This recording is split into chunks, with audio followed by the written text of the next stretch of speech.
El pasaje de hoy es San Marcos 14, versículos 1 al 9. Leamos juntos. 2 días después era la Pascua, y la fiesta de los panes sin levadura, y buscaban los principales sacerdotes y los escribas cómo prenderle por engaño y matarle.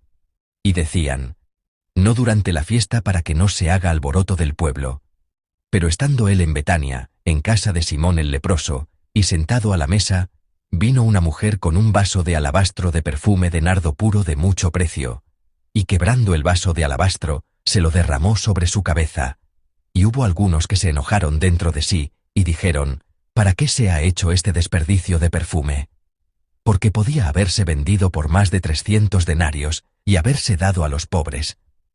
Y murmuraban contra ella, pero Jesús dijo: dejadla, ¿por qué la molestáis? Buena obra me ha hecho. Siempre tendréis a los pobres con vosotros, y cuando queráis les podréis hacer bien, pero a mí no siempre me tendréis. Esta ha hecho lo que podía, porque se ha anticipado a ungir mi cuerpo para la sepultura. De cierto os digo, que dondequiera que se predique este evangelio, en todo el mundo, también se contará lo que ésta ha hecho, para memoria de ella. Amén. Hoy compartiré un mensaje titulado Calcular, caer en el error. Desde que estaba en la escuela, naturalmente he tenido momentos en que aconsejaba a seminaristas, pastores y evangelistas. La pregunta más frecuente que recibía era sobre continuar los estudios, y especialmente sobre estudiar en el extranjero. Cada uno tiene sus propias preocupaciones. Deben pasar por varios procesos a lo largo de mucho tiempo, y en ese camino se requiere mucha preparación y muchas elecciones. Aunque no es absolutamente necesario, la tendencia es que las iglesias esperen cada vez más títulos académicos. Algunos sueñan con desafíos más grandes, pero se preocupan al considerar diversas condiciones realistas. El éxito no está garantizado, y a menudo estas conversaciones continuaban con frases como: es realísticamente imposible, es difícil. Después de escuchar estas historias, siempre hago una pregunta: ¿y se soluciona calculando? Si calculas esto y aquello, ¿obtienes una respuesta? Solía preguntarles. ¿Cuándo me casaré? ¿Y cuándo tendré hijos? ¿Cuánto tiempo los criaré? ¿Recibiré la ordenación en medio de eso? ¿Ahorraré dinero hasta cierta edad y estudiaré en el extranjero de tal a tal edad? Si lo calculan así, ¿obtienen una respuesta? Así solía preguntar. Según mi experiencia, en realidad no hay respuesta. Simplemente se hace. Por más que piense, no hay respuesta para las finanzas, ni para el cronograma. Nunca llega el momento en que se pueda estudiar cómodamente sin riesgos. Durante mis estudios en el extranjero, no es que me faltara dinero para vivir, sino que nunca recibí apoyo de mis padres, ni una sola vez para los gastos básicos mensuales, como el alquiler y el seguro. Mirando hacia atrás, no sé cómo sobreviví en ese entonces. Claramente, al sumar y restar, si no era un plus, debería haber sido 0, pero nunca tuve un plus, ni siquiera un 0. Siempre estaba en números rojos, viviendo y estudiando durante 12 años mientras me preguntaba: ¿qué haré el próximo mes? ¿Cómo pagaré el alquiler? Mirando hacia atrás, ese tiempo fue para mí como un desierto. Un tiempo en el que no podía apoyarme en nada, y solo debía depender de Dios. Era una vida en la que debía recibir de Dios lo necesario cada día. Un lugar donde siempre me preocupaba, pero como no podía apoyarme ni mirar a otro lado, el único lugar al que podía mirar era el cielo. En ese lugar donde calcular no daba ninguna respuesta, y pensar no ofrecía ninguna solución, la experiencia de haber vivido solo con la respuesta que Dios me dio fue una experiencia muy valiosa para mí, y un activo de fe sumamente precioso.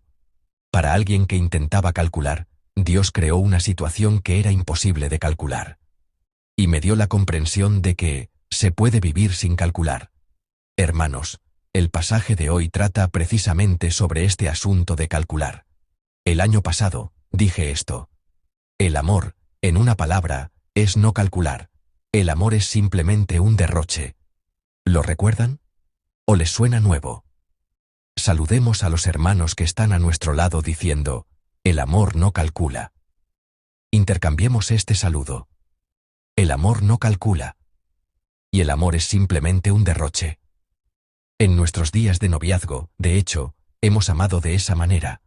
En ese entonces, no calculábamos el tiempo ni las circunstancias, y aunque hubiera incomodidades, las aceptábamos de buen grado, y no queríamos renunciar a ese tiempo. No pensábamos, ni calculábamos cosas como, yo gasté tanto, y la otra persona gastó tanto. También hemos vivido así con nuestros hijos. No criamos a nuestros hijos pensando, ahora que mamá y papá se sacrifican trabajando duro para que estudies, después tendrás que devolverlo todo. Aunque hayamos tenido una gran pelea el día anterior, el corazón de un padre es darle a su hijo su mesada al día siguiente. Últimamente, en particular, hay muchos abuelos y abuelas que vienen a la iglesia con sus nietos. No sé cuánto más aman a sus nietos que cuando criaron a sus propios hijos. Quieren darles de todo, pero muchos abuelos y abuelas se contienen, temiendo que darles demasiado pueda malcriar a los niños. Así, cuando amamos, no calculamos. Durante esta semana, los bendigo en el nombre del Señor, para que vivan especialmente sin calcular en su matrimonio. No discutan sobre ¿qué me has dado?, sino piensen solo en ¿qué puedo hacer por esa persona? Sin calcular diciendo, ¿no saldré perdiendo si hago esto? ¿No estaré dando sin haber recibido nada? ¿Qué tal si intentamos vivir una semana en la que simplemente damos y experimentamos un amor que se profundiza? En el pasaje de hoy, aparecen dos personas extremadamente diferentes en relación con este cálculo.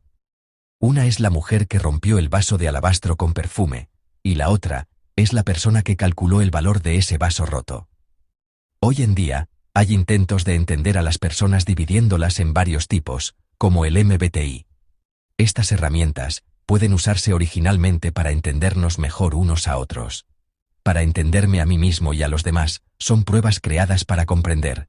En esta situación, yo pienso y reacciono de esta manera, pero esa persona puede pensar y reaccionar de aquella otra manera. Sin embargo, si simplificamos esto en exceso para juzgar a las personas, podemos caer en el error. Si juzgamos a nosotros mismos o a los demás encasillándolos en un molde fijo, el malentendido puede ser mayor que la comprensión. Hay personas que, como si fuera un destino, se encierran a sí mismas o a otros en unas pocas letras del alfabeto, y esto nunca es bueno. Porque las personas no funcionan como máquinas. Siempre pueden cambiar, y por eso pueden crecer y madurar, y debemos abrirnos camino y ser considerados unos con otros para que así sea. Así, las personas tienen diferentes inclinaciones. Algunos actúan según las emociones y el amor, mientras que otros piensan priorizando el cálculo y el juicio. En el pasaje de hoy, también aparecen dos personas con estas actitudes diferentes. ¿Cómo actúa la mujer? No calcula, no pensó. Este perfume, ¿cuánto vale? Era algo muy valioso que podría haber sido de gran ayuda en su vida, pero este tipo de cálculo, este tipo de cuenta, no existía en absoluto para esta mujer. Solo veía a su amado Jesús, y su corazón estaba lleno del deseo de darle lo mejor, lo más valioso que tenía. Sin medir las consecuencias, sin predecir ni calcular lo que sucedería, simplemente expresó su corazón hacia Jesús, rompiendo el vaso de perfume, siguiendo lo que su corazón le dictaba. Sin embargo, había un hombre que lo veía desde una perspectiva completamente diferente. Ese hombre, enojado, dijo, ¿para qué se ha hecho este desperdicio de perfume? Y luego, la reprendió diciendo que este perfume podía haberse vendido por más de 300 denarios y haberse dado a los pobres, una suma muy grande en aquel tiempo. Consideró que derramar el perfume sobre Jesús era un desperdicio y un derroche. En sus ojos no se veía el corazón de la mujer que derramó el perfume, ni su amor por Jesús, sino que lo que vio fue el dinero. El hombre, sintiéndose un poco incómodo y en apuros al hablar solo de dinero, sacó a relucir a los pobres, a quienes no tenía en mente en absoluto. Y usó a los pobres como una justificación necesaria para su reproche. Así, en el pasaje de hoy, aparecen dos personas diferentes. Una mujer que no calculó y un hombre que era muy sensible al cálculo. Entonces, hagamos esta pregunta. ¿Es malo calcular? ¿Es siempre malo calcular? En realidad no. Pensar con antelación, hacer planes por separado y prepararse minuciosamente de acuerdo a ellos no es algo necesariamente malo. Pero en el caso del hombre del pasaje de hoy, surgió un problema. Entonces, ¿por qué surgió el problema? ¿Surgió el problema simplemente porque tenía TJ en su MBTI, simplemente porque calculó? No es así. El problema que surgió con este hombre no fue porque calculó, sino porque en su cálculo no había amor. Es decir, el problema es el cálculo sin amor, el cálculo que se hace sin amor. En todo el proceso de pensar y calcular por qué la mujer que rompió el vaso de alabastro con un perfume muy caro hizo tal cosa, por qué derramó todo ese costoso perfume sobre Jesús de una sola vez, a este hombre le faltaba lo más importante. Y eso es el amor. El problema no surgió porque calculó, sino porque no había amor. La mayoría de los problemas que ocurren a nuestro alrededor hoy en día también surgen de aquí. Surgen porque en mi cálculo, en mi previsión y predicción, en mi reflexión profunda, no hay amor, porque el amor está ausente. Entonces, hermanos, ¿hacia dónde se dirige finalmente un cálculo sin amor? Un cálculo sin amor finalmente se dirige aquí. Es el pasaje bíblico que meditaremos mañana. Leamos juntos los versículos 10 y 11. Entonces Judas Iscariote, uno de los 12, fue a los principales sacerdotes para entregárselo. Ellos, al oírlo, se alegraron, y prometieron darle dinero. Y Judas buscaba oportunidad para entregarle. Amén. En el pasaje de hoy, el nombre de Judas Iscariote aparece aquí por primera vez. Pero si leemos el pasaje paralelo en el Evangelio de Juan, la persona que reprendió a la mujer que derramó el perfume no era otro que este Judas, Judas Iscariote.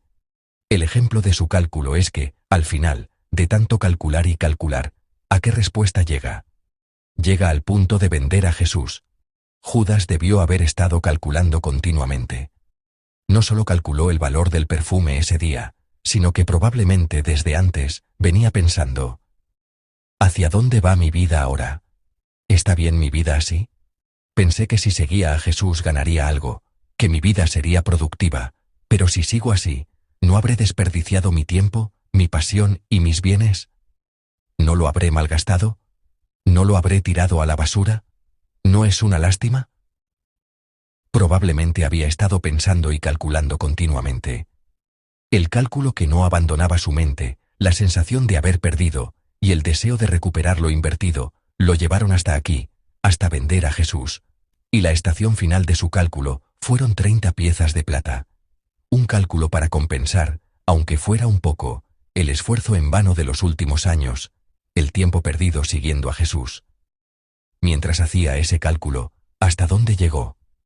El pensamiento de Judas fue: al menos rescatemos 30 piezas de plata. Al menos quedémonos con 30 piezas de plata. Sí, al menos salvemos eso. Amados hermanos, ¿hasta dónde llegó el cálculo sin amor? El pasaje de hoy nos muestra el terrible final. Cuando comenzó a calcular sin amor, cuando el amor comenzó a faltar en su balance, llegó al punto de vender a Jesús. Hubo un tiempo en que Judas Iscariote también fue un discípulo decidido a seguir a Jesús. Hubo un tiempo en que él también probablemente tenía una pasión comparable a la del vaso de alabastro. Judas Iscariote no era desde el principio una persona insignificante y mediocre, ni alguien lleno del deseo de vender a Jesús desde el principio.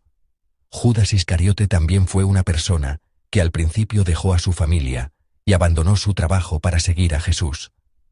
Un discípulo que una vez fue así, debido al hábito de calcular sin amor, a un balance sin amor, ¿a dónde llega finalmente? Llega al punto de matar a Jesús. Sin embargo, el hábito de calcular sin amor, este hábito de Judas Iscariote, que participó en la muerte de Jesús, no fue en absoluto un evento accidental o casual. En la primera parte del pasaje que leímos hoy, hay una expresión muy peculiar. Leamos juntos los versículos 1 y 2 de nuestro pasaje de hoy. 2 días después era la Pascua, y la fiesta de los panes sin levadura, y buscaban los principales sacerdotes y los escribas cómo prenderle por engaño y matarle. Y decían: no durante la fiesta para que no se haga alboroto del pueblo. Amén. ¿Lo encontraron? En el versículo 1 aparece la palabra engaño. Los principales sacerdotes y los escribas están buscando una manera de matar a Jesús. La Biblia describe esta acción como engaño, es decir, un cálculo con una intención malvada. Había personas con un plan perverso, personas que estaban calculando antes que Judas Iscariote. La Biblia los describe claramente como personas que calculaban, y llama a su método de cálculo un cálculo malvado, un engaño. Su cálculo ya se dirigía a buscar una manera de matar a Jesús. Habían decidido la respuesta y estaban calculando si ahora era el buen momento o cuándo lo sería. A este cálculo se unió Judas, que siempre vivía calculando. Las personas que calculaban sin amor, las personas que calculaban en el lado opuesto al amor, las personas que hacían cálculos malvados y egoístas, se unieron así para convertirse en uno. Esa es la historia del pasaje de hoy. La historia que el pasaje nos cuenta es la imagen de personas que solo calculaban sin amor, que solo calculaban en el lado opuesto al amor y que se unieron en un lugar malvado. Amados hermanos, ¿y nosotros qué? Judas tampoco fue desde el principio una persona calculadora.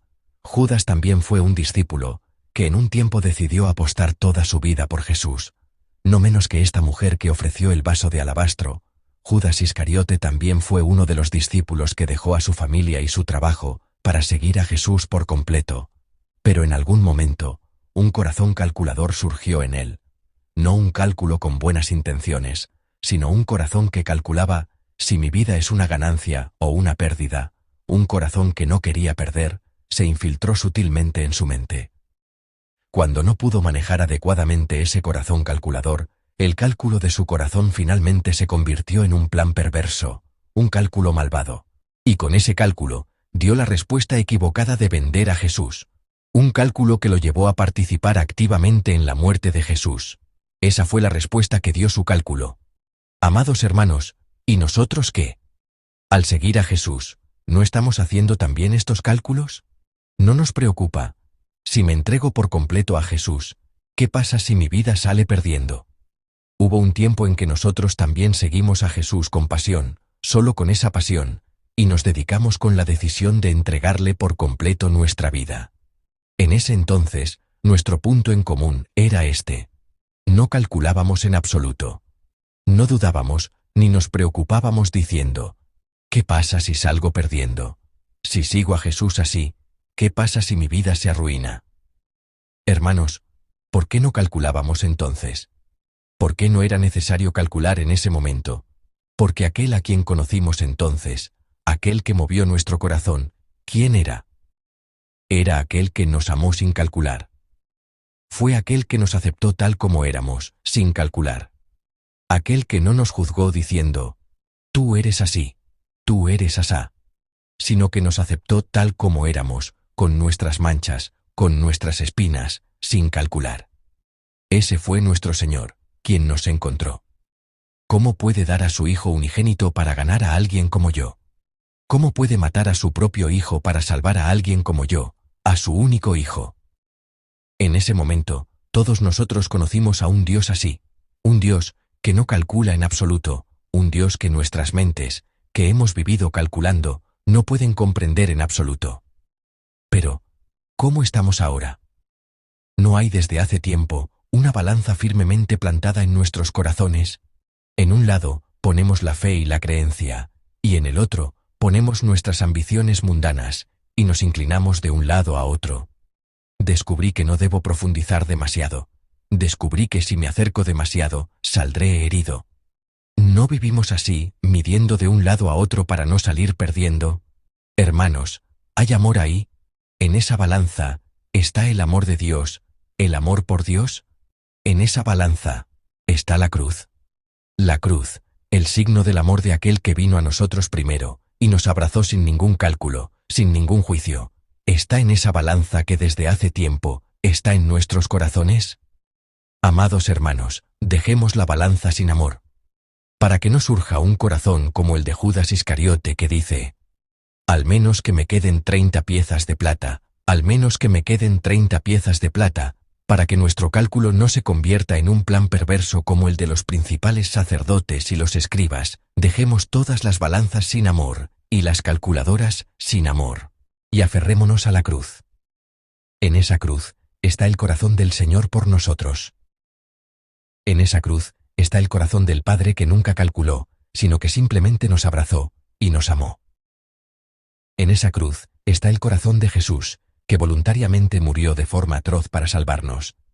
En esta semana que comienza, los bendigo en el nombre del Señor, para que sea una semana de amar, no de calcular. Reflexionen si hay algún vaso de alabastro que deben romper pero que, por estar calculando, por dudar mientras calculan, y si salgo perdiendo, lo sostienen en sus brazos sin soltarlo, aferrándose a él. Reflexionen si hay áreas en las que viven así, incluso hacia el Señor. Que todos nuestros hermanos se conviertan en personas que practican el amor que es un derroche, el amor que Jesús nos mostró. Los bendigo en el nombre del Señor. Pensando en la palabra que nos ha dado, cantemos juntos, mi vida quebranto. El amor quebrantado por mí en la cruz. Hoy permanezco en ese amor, la vida del Señor está en mí, el amor del Señor me apremia, así que hoy quebranto mi vida por ti. Oh Señor, mi vida quebranto, la derramo sobre tu cabeza. Que el Señor reciba toda mi vida y mi ser. Oh Señor, mi vida quebranto, la derramo sobre tu cabeza. Si es por ti, no es un desperdicio. Recibe el honor y la gloria, Jesús, Cordero de Dios. Recibe el poder, la riqueza, la sabiduría y la fuerza. Recibe el honor y la gloria, Jesús, Cordero de Dios. El reino, el poder y la gloria son todos tuyos. Oremos juntos. Recordemos el momento en que conocimos al Señor por primera vez. El amor de la cruz de entonces, el amor que dio sin escatimar a su Hijo unigénito. Señor, restáuranos ahora la emoción de ese amor. Imitando ese amor que derrochó a su único Hijo en la cruz sin calcular, permítenos también vivir sin calcular, simplemente derrochando por el Señor y practicando así el amor. Oremos juntos en este momento. Amado Señor, tú nunca nos has mirado calculando. Hasta ahora, Señor, nunca has sido tacaño con nosotros. Permítenos vivir así ante ti también. Que nuestra vida no sea una vida aferrada a una calculadora, a una balanza, sino una vida que se aferra únicamente a la cruz. Gracias, oramos en el nombre de nuestro Señor Jesucristo. Amén.